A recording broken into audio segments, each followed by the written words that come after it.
ქარელის უფასო სასადილოს, რომელიც მუნიციპალიტეტის მერიის ბალანსზეა დაფინანსება 10,000 ლარით გაეზარდა და 100,000 ლარი გახდა. ქარელის მერის პირველი მოადგილის ვლადიმერ სულაქველიძის თქმით, თანხის გაზრდა საკვებ რაციონში სხვადასხვა პროდუქტების დამატებამ გამოიწვია. სასადილო ამჟამად სოციალურად დაუცველ 90 ბენეფიციარს ემსახურება.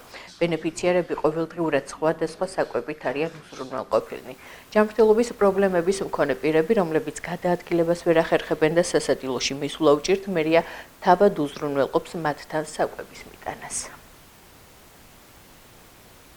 უფასო კვების სასადილოსთან მინდა დავაზუსტო ინფორმაცია. აქ ქონდა თანხა წინა წელს, გასულ წელს იყო 90,000 ლარი, წელს დაიმატა 10,000 ლარი და გახდა 100,000 ლარი და ეს გამოწვეული არის კვებითი რაციონის შეცვლასთან დაკავშირებით. ანუ კვებაში ჩაემატა რამდენიმე პროდუქტი.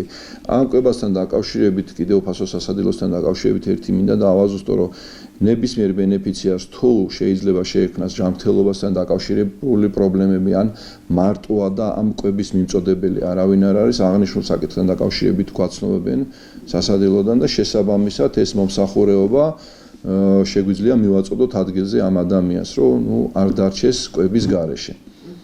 70,000 ქულამდე იყო, კიდე ერთ დავაზუსტებ, უпростоრად 65,000 ქულის ჩათვლით იყო შარშანის პროგრამა და წელს გავზარდეთ და ავწიეთ 70,000 ქულის ჩათვლით და ბენეფიციართა რაოდენობა საბედნიეროდ, ესე ვთქვათ, არ იზრდება, სტაბილურად არის 90 ბენეფიციარი და მოგახსენებთ კიდევ ერთსაც, რომ ამ 90